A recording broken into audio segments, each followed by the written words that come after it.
With the recent delay of Cyberpunk 2077 causing a lot of disappointment, many may be looking for a game to fill that void. And while it may not be the hero you want, Ghostrunner may just be the hero you need right now.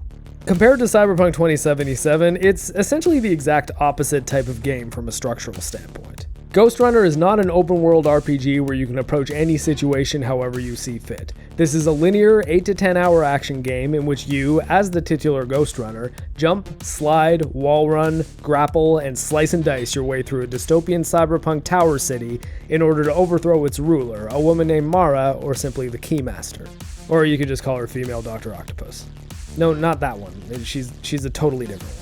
The story in the game is pretty simple, but it's quite solid and serves the gameplay very well. I'm not going to give away all the twists and turns, but for everyone with super thin skin for what constitutes a spoiler, I will be showing some late game content in this video. I'm meeting you halfway, you stupid hippies.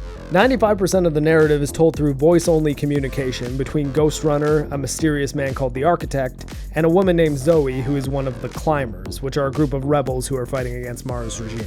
The benefit to this, other than keeping the budget of this game modest, is that the storytelling never pulls you out of the gameplay.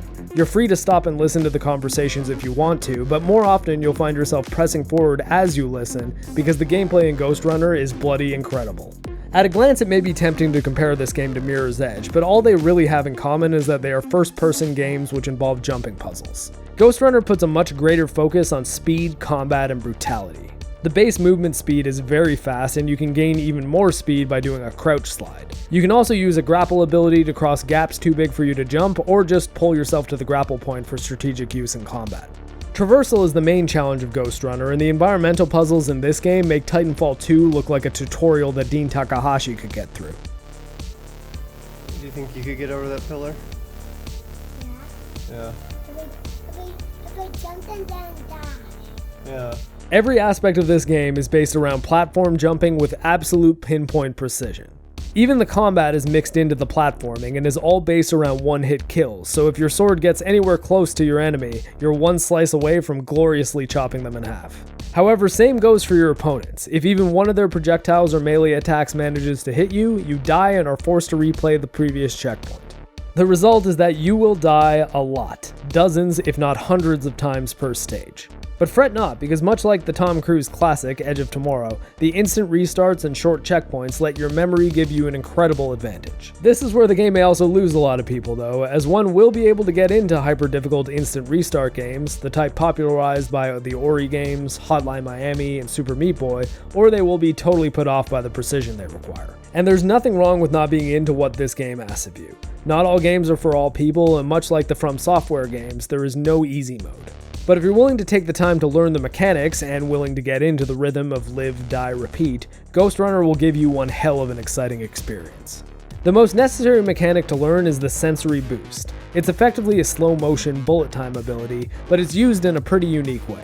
Using sensory boost in the air lets you change the direction you're moving in, which gives you an incredible advantage. The first enemies you encounter will fire single shots in a consistent rhythm, and all you really need to do in order to defeat them is sidestep their shots until you can close the distance for the kill. And being able to sidestep bullets in midair in slow motion and then chop the dude who's shooting at you in half with a katana is pretty much as awesome as it sounds. As you press further into the game, the enemies will get new weapons and abilities, which will require you to vary your tactics and approach things more creatively.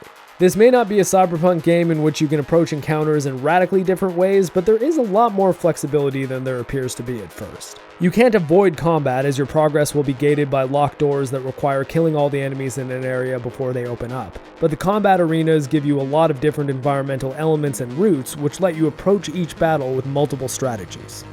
Target priority is very important, as some enemies present a much greater threat than others, but sometimes the obvious strategy isn't necessarily the most effective one.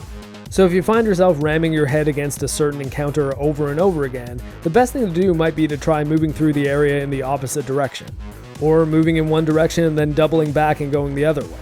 Every so often, enemies will be protected by energy shields, which are powered by orbs that need to be destroyed first, but other than those, nothing is really forcing you to kill one enemy before another.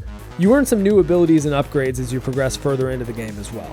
Some are temporary use pickups like the time shift, the super jump, and the incredibly awesome shurikens. Others are infinitely useful like the ability to deflect enemy shots with your sword, and others are super powerful and tied to the focus meter. There are 4 focus abilities, and each of them can really turn the tide of battle, but none of them can be relied on too heavily because the focus meter charges up quite slowly. When you do need them, the ability to quick kill a few enemies, use a force push, send out a projectile wave, or Jedi mind trick an enemy into fighting for you can all be invaluable, but because of the shared meter, you'll find that you rarely want to use them unless you're really in trouble. Earning the focus abilities requires traversing the cyberspace areas, which look like something out of Tron, though not quite as awesome as the art in the stupidly good indie shooter Get to the Orange Storm. These sequences are sadly also the weakest part of the game by far. Your abilities get stripped, so all of a sudden you can't use sensory boost or wall running, and this has the knock-on effect of pumping the brakes on the game's pacing. This is a shame because Ghostrunner is otherwise incredibly well paced. If you can get into the groove of attempting a puzzle, dying, booting back up instantly, repeating, and after a few shots succeeding, it's really easy to find yourself in the next puzzle immediately and wanting to tackle it right away. Before you know it, it's 3 a.m. and you've gone through a third of the game even though it feels like no time has passed. Also, the puppies are asleep. Yet if you hit one of the cyberspace segments, your momentum is almost instantly killed because you're suddenly no longer running around a gritty dystopia like a superpowered cyborg ninja, and are instead plodding around in VR missions solving obtuse, if not overly difficult puzzles. Other than the awesome standard levels and the mediocre cyberspace sequences, there are also a few boss battles, each with their own mechanics. The first boss is the giant machine, which involves some incredibly complex traversal and is honestly one of the most difficult sequences in the game. The bad news is that it might stop some players dead in their tracks, but the upside is that it's a good litmus test to discover if you've got what it takes to finish the game. There are a few other difficulty spikes like the introduction of the enemies which run up to you and explode, everybody's favorite enemy type, but if you can master the techniques which you need for that first boss fight, it's all pretty much gravy from there. The other 2 boss fights aren't quite as difficult, but they are fun, with the second being a series of sword parries to master, and the third being kind of a puzzle that once you figure it out, you'll feel pretty awesome. There are secret collectibles to find in the game as well, and many of these seem to give you little bits and pieces of lore or cosmetic changes to your sword, but none of them really give you any kind of tangible gameplay benefit, so they are very optional. And that may be a good thing, as it allows the player to stay focused on the incredibly well-structured main path without feeling like they'll miss things if they don't slow down, but it seems like a bit of a missed opportunity considering the game does have an upgrade system.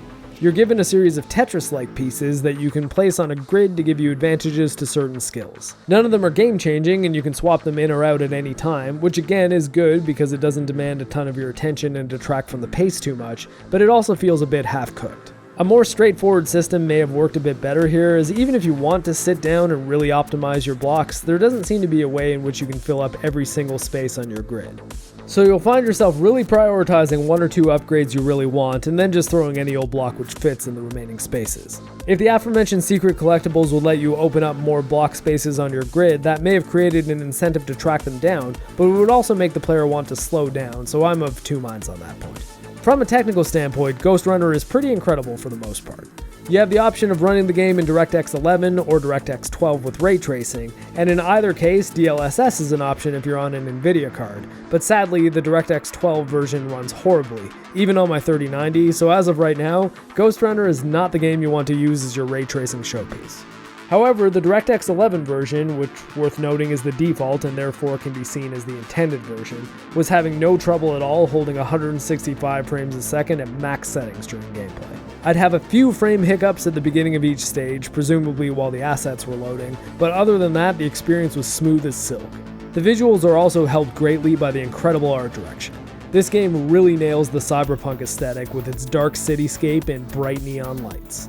The blood effects are very aesthetically pleasing as well. The last kill you get in each encounter even throws the game into slow motion, which gives you a really solid look as the thick V for Vendetta style blood streams out of your prey. For a low budget game, it's a feast for the eyes and really belongs in the conversation of low budget games which make high budget games look silly, along with Hellblade and A Plague Tale. The audio is also great, with the EDM soundtrack keeping the pace for your ghost running quite nicely, and the sound of your sword slashing up Mara's troops complementing the aforementioned gore effects perfectly. All in all, Ghostrunner is an incredible package, particularly for its $30 price tag. If you're on PC and enjoy challenging environmental puzzles and instant restart on death gameplay loops, I'd go as far as to say it's a must-buy. On console, I'm much more hesitant to recommend it, as I've not only heard that the PS4 version has a host of technical issues, but in the time I spent testing the PC version with the controller, I honestly couldn't imagine getting through some of the more complex puzzles. Mouse look really gives you that added layer of precision that is necessary, but in order to test that theory, I challenged Titanfall 2 master D-Day Cobra to play this game and prove that controllers can hang. That's right, boss man. Gauntlet thrown, challenge made, this game may break you. If he dies, he dies.